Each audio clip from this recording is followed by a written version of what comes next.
우리는 44장에서 애굽으로 간 사람들에게 하나님께서 그 유다에 멸망한 것이 우상 숭배로 인한 하나님의 진노인 것을 이야기했습니다. 그래서 너희들이 이 애굽에서도 우상을 섬기지 말라라고 얘기했는데, 그 간 사람들이 계속 우상을 섬기고 오히려 우상을 섬길 때 하나님을 섬겼던 것보다 더 복을 받았다라고 이야기를 합니다. 그러니까 우리 하나님께서 어떤 말씀하시죠? 너희들을 내가 다 멸절시켜 버리겠다라고 얘기하고, 다만 애굽에서 도망친 사람들만의 생명을 보존하게 될 것이다, 그렇게 하나님께서 말씀하셨습니다.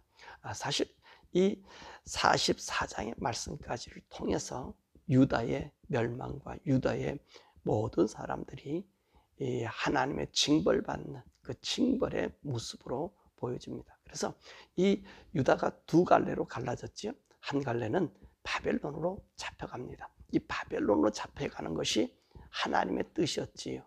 하나님의 뜻입니다. 하나님께서 이스라엘 사람들을 다 끌고 가가지고 거기에서 이 바벨론에서 영적 회복을 그들에게 시켜주는 거예요. 그런데 사람들은 어디로 가려고 그럽니까? 바벨론으로 가는 것이 아니라 뜻을 역행해서 애굽으로 가려고 그러잖아요. 근데 이 애굽으로 가는 사람들이 어떤 사람인가? 그 모습을 지난 44장에서 보여주고 있어요. 이 사람들은 어떤 사람이? 하나님을 배약하고 철저히 우상 숭배자들이었음을 우리가 보게 됩니다. 그래서 하나님께서 이 예레미야를 바벨론으로 데려가지 아니하고 이들과 함께 애굽으로 보낸 것은 우리 하나님께서요, 그 남은 사람들, 그 사람들에게 하나님의 구원의 그 은혜를 베풀어 주려고 예레미야를 그곳으로 보내잖아요. 이 바룩을 그곳으로 보내잖아요. 그러잖아요. 그런데도 이들이 어떻습니까? 철저히 돌아오질 않아요. 근데 우리가 역사를 뒤돌아보지만 이 바벨론으로 간 사람들은 어떻습니까? 그 사람들에게는요, 영적으로 충만하고 거기서 하나님을 찾고 의지하는 사람들이 생기고, 거기서부터 회당이 생겨져서 그래서 하나님 말씀 배우고, 그리고 영적으로 충만해서 이제 다시 고레스를 통해서 예루살렘으로 돌아가라라고 할 때 이들의 신앙이 정말 온전히 섰던 것을 우리가 보게 되고요. 또 바벨론 이후에 페르시아 제국 속에 있었을 때도 어떤 일이 생깁니까? 거기로 갔던 사람들이 그 영적으로 충만해서 이 본국을 도와주는 일들을 보게 되잖아요. 그래서 거기에 사람들 중에 나중에 모르드게도 있고요, 에서도 있고요, 더 나아가서 에스라 선지자, 이런 분들이 지속적으로 영적으로 강해진 것을 볼 수 있습니다. 그런데 애굽으로 간 사람들은 어떻습니까? 애굽으로 간 사람들은요, 이 유다의 그 재건에 이바지하지 못하고 역사 속에 사라져가고 있는 것을 볼 수 있습니다. 이 44장의 말씀은 바로 그런 말씀을 대비해 주고 있는 거예요. 자, 오늘 45장의 말씀은 하나님께서 이 바룩에 대한 말씀을 해주고 있습니다. 이 바룩은 누구냐면 예레미야의 제자로 불립니다. 이 사람이 예레미야가 감옥에 갇혔을 때, 또 예레미야가 이 바룩을 통해서 시키고자 하는 일을 할 때에 예레미야 옆에서 아마 수제자처럼 수발했던 그런 사람인 것입니다. 자, 이 바룩에게 하나님께서 예레미야를 통해서 그의 고민, 그의 아픔, 그리고 그 장래에 대한 말씀을 해주고 있습니다. 자, 그러면 오늘 이 말씀을 해준 때가 언제냐 하는 것이지요. 그러니까 여호와김 왕 4년이 되던 해라라고 말씀하고 있습니다. 이 여호와김 왕 4년이라고 얘기하면 여러분, 사실 유다의 멸망이 언제 정도라 얘기했습니까? 609년으로 보면 됩니다. 609년에 이 유다는 애굽에 의해서 멸망을 당하고요, 그 후로 이 4년이 지나고 난 이후에는 느부갓네살이 올라와서 애굽이 통치하고 있는 이 팔레스타인 지역을 전부 다 멸망시키고 이 애굽을 쫓아내버렸어요. 그리고 이 유다도 바벨론 왕 손에 들어간 바로 그 시기예요. 그때예요. 이때 하나님께서 예레미야를 통해서 이 유다의 모든 운명에 대한 이야기를 한 것을 다 글로서 적게 한 것입니다. 바로 그때 이야기하는 거예요.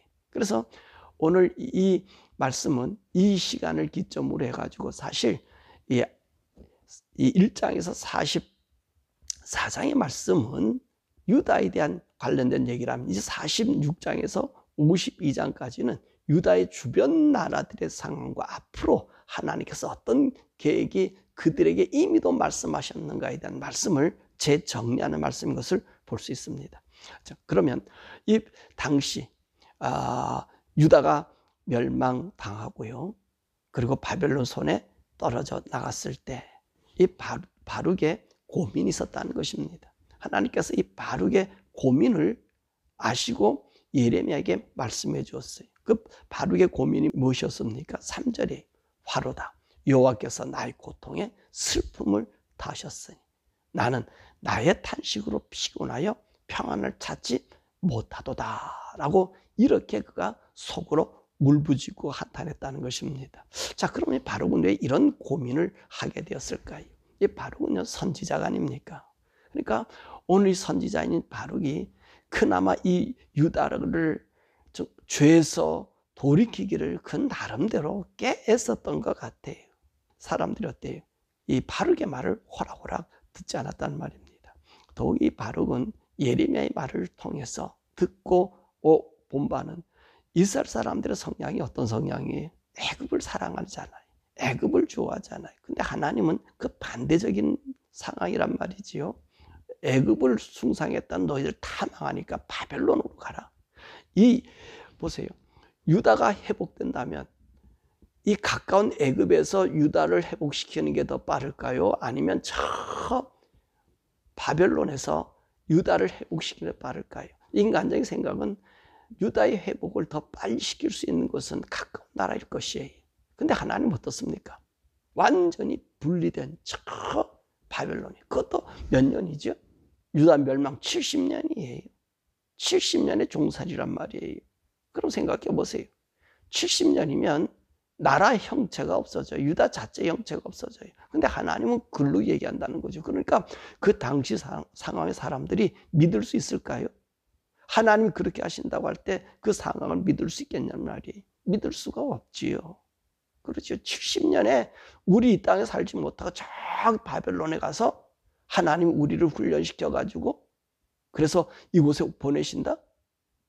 그거 어떻게 믿어요? 내가 있는 것도 아니고 내 자손들, 걔네들이 그 바벨론 문명 속에 포섭될 텐데 어떻게 나라를 생각하겠냐, 이런 생각하잖아요. 근데 여러분, 그것이 인간의 생각이지만 하나님은 어떤 분이셔요? 하나님은 하나님이시기에 인간이 가능하지 못한 일을 가능하게 한다는 말씀이죠. 아마 이 바룩은 이런 하나님의 계획과 말씀을 알게 되었을 거예요. 그래서 유다에 있는 사람들에게 예레미야와 함께 이 말씀을 증거한 것 같아요. 왜냐하면 지난 시간에도 그런 말씀했잖아요. 이들이 네가 바룩의 말을 듣고 바룩이 너에게 얘기해서 너도 같은 말을 하는 것이 아니냐라고 예레미야를 핀잔 주었잖아요. 그러니까 바룩은 뭐라 얘기한 거지요? 하나님 말씀의 뜻에서 애굽과 반대된 상황을 살아라라고 얘기 계속했던 것 같아요. 나라가 회복되기를 원했을 것 같아요. 그러니까 이 바룩의 마음이 얼마나 고민스럽겠습니까? 그러니까 하나님께서 그 이야기를 하는 거예요. 그리고 하나님 뭐라 말씀하시냐면 이 나라를 구원하기 위한 그 바룩의 마음. 그러니까 하나님 바룩의 5절에 보면은 내가 큰 일을 찾는다는 거예요. 큰 일이 뭐지요? 이 나라의 사람들 한번 개혁을 한번 일으켜보자. 그런 생각도 한 것 같아요. 근데 그걸 찾지 말라 그러잖아요. 하나님. 더욱이 이제 이 바룩이 하나님 말씀을 이제 쓰고 하나님 말씀 이제 사람들에게 알려주고 그러고 나다 보니까 이 심적 괴로움이 자기는 더 컸다는 거예요. 왜? 하나님 나에게 심적 고통과 괴로움을 더 주시는 분이 아니냐. 내가 하나님 분에서 더 고민을 얻게 되었다라고 얘기하잖아요. 그러니까 우리 하나님께서 이런 바룩에게 뭐라고 말씀하시죠? 4절 5절의 말씀 보니까 너는 그에게 이르라 여호와께서 이같이 말씀하시길 보라 나는 내가 세운 것을 헐기도 하며 내가 심은 것을 뽑기도 하며 온 땅에 그러하겠거늘 내가 너를 위하여 큰 일을 찾느냐 그것을 찾지 마라 보라 내가 모든 육체에 재난을 내리리라. 그렇게 하나님께서 말씀하세요. 그러니까 하나님 어떤 분이냐? 나는 세우기도 하고 헐기도 하고 내 의중대로 한다는 건, 다시 말하면 우리 하나님은 창조자 하나님이니까 그분의 의지의 뜻대로 행하신다는 거예요. 그러니까 네가 힘써서 네가 어떤 나라를 구하겠다 그런 얘기를 하지 말고 나를 믿으라는 거예요. 나를 따르라는 거예요. 네가 피곤해? 심령에 공고해? 또 하나님께서 다시 내게 말씀해 주어서 이제 그 말씀이 너에게 부담이 돼? 그런 거 느끼지 말라는 거예요. 피곤해하지 말라는 거예요. 내가 이 모든 일을 계획했고 이 모든 일을 행한다는 거예요. 유다의 멸망, 또 유다의 다시 부흥, 이게 전부 누구 손에 있어요? 하나님 손에 있어요. 왜 그럼 하나님께서 이 유다의 흥망성쇠를 얘기하지요? 저도 얘기했지만 유다가 하나님을 등졌다는 말이, 왜 하나님께서 이들을 팔아버리죠? 다른 신들에게, 니들이 좋아하는 신들에게 가봐 하고서는 그들에게 팔아버리죠. 이유가 뭡니까? 그곳에서 하나님이 하나님 되심을 보여주기 위함 아닙니까? 하나님 되심을. 예? 그렇잖아요. 애굽은 자기들이 선택해서 간 그곳, 그것은 하나님의 일이 아니에요. 우리가 알아야 될 것은 내가 선택해서 하나님 일을 하는 것, 그건 하나님이 아닌 내 일이 될 수 있어요. 애굽으로 간 사람들이 자기들의 선택으로 갔잖아요. 근데 바벨론으로 간 사람 자기들의 선택입니까? 끌려갔어요. 시드기야처럼요, 쇠사슬에 묶여서 끌려갔어요. 이 엘리야김도 잡혀가잖아요. 또 그 아들 여호야김도 잡혀가잖아요. 바벨론에. 이 강제로 끌려간 것 같아요. 근데 보세요.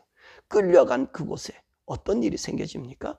사드락과 메삭과 아벳느고, 이 다니엘의 세 친구가 그 불 속에서 살아나오잖아요. 그러면서 느부갓네살 왕이 어떤 일을 합니까? 하나님께 부복할 수밖에 없게 만들잖아요. 하나님이 계신 걸 알잖아요. 그뿐만 아닙니까? 이 느부갓네살이요, 교만하고 자기 신처럼 군림하니까 너 소처럼 풀을 먹을 거야. 그래서 소처럼 풀 먹고 왕이, 인간이 짐승이 되는 모습을 볼 수 있잖아요. 그러면서 그 잡혀간 그 이스라엘 사람들이 어떤 생각을 들었어요? 하나님은 하나님이시구나. 그러니까 보세요. 내 의지가 아니라 하나님의 의지대로 끌려간 이 바벨론으로 간 사람들은요, 영적으로 충만해질 수밖에 없어요. 하나님이 그들을 새롭게 하는 것을, 그곳에서 하나님의 증거를 볼 수 있잖아요. 모르드게 같은 경우도 그렇지 않습니까? 그렇잖아요. 성문 지키는 문지기예요. 근데 그가 어떤 사람으로 돼요? 페르시아의 총리가 되잖아요. 그것은 무슨 의미입니까? 그들은 하나님 것을 그곳에서 발견했다는 거예요. 그러니까 우리가 우리의 일로 어떤 일을 행하는 것이 아니라 그분이 하시는 그 뜻대로 우리가 걸어가는 거예요. 그러면 그분이 우리의 길들을 알려주고 그분이 그 의지대로 우리를 사용하시는 거지. 이것이 복됨이란 말씀입니다. 근데 이 바룩은 어땠어요? 아마 자기 의지대로, 자기 생각대로 이 나라를 구해보려고, 사람들을 바꿔보려고 꽤 노력한 것 같아요. 근데 하나님께서 이런 뜻이 있다라고 얘기하니까 나는 고통스럽다는 거, 더 힘들다는 거예요. 여러분, 우리 목회자들이 그렇잖아요. 하나님의 뜻을 알면서도 때로는 내 뜻대로 한번 움직여 보려고 할 때가 있어요. 여러분, 이럴 때는 피곤하고 공고해요. 우리 주님이 바룩과 같은 그 이야기를 하시는 거예요. 우리 하나님의 종들도, 하나님의 사람들은 미련할 정도로 하나님 안에 있어야 됩니다. 하나님께서 그 모든 일을 행하시는 것을 인정하고 그분에 맡겨야 되는 거예요. 어떻게 보면 때로는 우리가 로봇 같지 않느냐라고 할 정도로 그분의 조종당하는 삶을 살아야 돼요. 이것이 우리에게 복입니다. 이제 바룩은 앞으로 어떻게 됩니까? 이 애굽으로 원치 않게 그들에 의해서 끌려가게 되잖아요. 끌려가게 되면서 고난과 핍박과 학대를 받게 되잖아요. 근데 우리 하나님께서 이 바룩에게 약속해 주시는 거예요. 5절 하반절에 뭐라 약속이죠? 그러나 내가 가는 모든 곳에서는 내가 너에게 내 생명을 노량물 주듯 하리라. 여호와의 말씀이다. 이 노량물을 주리라는 말씀은 뭐냐면 하나님께서 네 생명을 누구도 건드리지 못하게 지켜주신다는 거예요. 보호해 주신다는 거예요. 보호해 주신다는 거예요. 그렇습니다. 하나님이 우리의 생명을 보호하는 거예요. 우리를 인도하는 거예요. 우리를 지키시는 거예요. 우리 성도나 목회자들, 하나님의 사람들은요, 세상이 우리의 생명을 보장하지 않아요. 의사가 내 생명을 보장하지 못해요. 여러분 아플 수 있고 고통스러울 수 있어요. 그죠? 어제도 제가 간증 얘기 들었잖아요. 여러분 시속 90마일이에요. 150km가 더 되는 그 빗길요. 여러분 차가 부딪혔어요. 여러분 제가 어제 그 설명을 안 드렸습니다만은 우리가 차를 부딪혔을 때 3번의 큰 충격의 쾅쾅 소리가 있었어요. 3번에. 근데 지금 그때도 나서 얘기하기를 차는 분명히 이자 공격 받고 저자 공격 받았거든요. 그럼 소리가 2번 나야 되잖아요. 근데 차는 3번의 쿵 소리가 울렸어요. 왜 그랬을까요? 여러분 그렇습니다. 차가요 나른 거예요. 차가 붕 떠버린 거예요. 떠서 옹벽을 받고 그 옹벽 받은 차가 떨어지면서 2번째 소리가 났고 3번째는 반대편 옹벽을 받은 소리예요. 여러분 이 차가 뒤집어지고 뒹굴어져야 되는 거예요. 근데 보세요. 하나님이 그 차 시속 90마일 150km가 더 되는 그 시속에서 그 빗길에서 하나님 보호하셨어요. 안전하게 보호해 주셨어요. 우리를. 이 하나님 우리를 보호해 주는 거예요. 저는 그러잖아요. 제 생명, 제 사명 다 하는 날까지 나의 생명 하나님 지키신다. 저요. 그러니까 5년 전에 그 죽음의 자리에 이르렀잖아요. 하나님 저를 그때 저와 약속했어요. 10년 더 살려달라고. 그래서 그 후에 그 심장이요. 이 아픈 게 멈춰버린 거예요. 지금 건강해요. 그러나 저는 그렇게 하죠. 하나님께 약속했던 그 약속 10년 지켜달라고 기도해요. 왜냐하면 그분이 내게 준 사명의 일들이 내가 끝나고 나면, 내가 그것이 정리가 되면 하나님께서 저를 데려가기를 원하는 거예요. 왜냐하면 우리 손은 하나님께 있어요. 그래서 저는 코로나가 두려운 게 아니고요. 그렇게 외쳤어요. 그래서 사람들한테 핍박도 받았다고요. 사실 코로나가 무서운 게 아니라 하나님께 예배 못하는 게 두렵다니 여러분 그 반응도 안 하더라고요. 저가 이상한 사람이 되어버렸어요. 근데 보세요. 지금 코로나가 얼마나 우리가 속았는지, 우리 성도들을 얼마나 뺏어갔는지, 거기에 춤추던 사람들 깨달아야 되는데 깨달을 수 있을까요? 앞으로 다른 질고가 오면 하나님 우리를 지키십니다. 이 믿음. 아니 코로나로 죽을 수도 있죠. 죽는 게 문제가 아니에요. 내가 하나님 믿었느냐 안 믿었냐는 거예요. 믿음이 없으면 세상 의지예요. 저도 지금 이렇게 다니고 있지만 제가 항상 얘기하잖아요. 지금 제가 병원에 가면요. 지금 병원 진찰 받으면 전 병원에서 나오지를 못해요. 그런 것들이 제 속에 있어요. 제가 알아요. 근데 제가 믿는 거는 내 삶이 끝날 때까지 하나님 나를 지키신다는 거예요. 오늘 봐요. 빗속에서 내가 얼마나 다칠까 했는데 다치지 않고 이 설교를, 이 일을 하게끔 주님이 이끌어가고 있잖아요. 이게 산 기적이에요. 이런 기적은 저는 어렸을 때 군대에서도 경험했어요. 2차 세계대전 당시에 그 자동차 MU-60이 그게 그 전방에서 내려올 때 사고들이 많아요. 사람들이 뭐라고 하는지 알아요? 제가 저 군종이 타고 있기 때문에 저 차는 안전할 것이다. 그럼요. 제가 탄 차는 안전했어요. 사고 없었어요. 간첩이 나타나서 사람들, 애들이 전방으로 배치받을 때, 가지 않을 때 제가 타니까 탔어요. 사람들이. 왜 탄 줄 아세요? 쟤는 하나님 지키신다고. 저와 함께 가면 우리를 지켜주신다. 그렇습니다. 우리 성도는요. 하나님의 사람들은요. 하나님 지키시는 거예요. 이걸 보여주는 거예요. 바벨론으로 포로 간 사람들, 그건 얼마나 먼 곳입니까? 전혀 다른 곳 아니에요. 근데 그곳에서 우리 하나님 지키시더라는 거예요. 오늘 바르게 하나님 그거 말씀하신 것은 바로 여러분들이 가신 것입니다. 주님을 믿으십시오. 의사보다, 내게 나타난 병의 증상보다 하나님 믿으십시오. 하나님의 사명이 여러분에게 있는 한 하나님이 여러분을 지키십니다. 여러분을 붙잡으십니다. 믿음으로. 오늘 45장에 이 말씀을 보면서 바르게 한 말이 아니라 바로 나에게 한 말이다. 나를 지키신다. 성도가 성도다움을 보여주는 것을 보여주신다. 그래야지 우리 자녀들이 나의 믿음을 보고 그 하나님을 발견하고 하나님을 만나게 될 것이고, 이 복음, 이 순수한 생명의 하나님이 자손의 증거될 것입니다. 이 증거하는 증거의 삶 되기를 원하고, 더 나아가서 이 11월 한 달, 그리고 앞으로의 모든 한 달을 우리 하나님이 나와 함께 나에게 언약의 약속으로 지키시고 보호하시는 하나님의 것을 믿고 그 믿음 안에서 승리하는 승리자 되기를 주님의 이름으로 축원합니다. 사랑하는 성도 여러분, 오늘 우리가 기도할 것은 무엇입니까? 하나님 우리를 지키시는 자예요. 우리를 보호하시는 분이에요.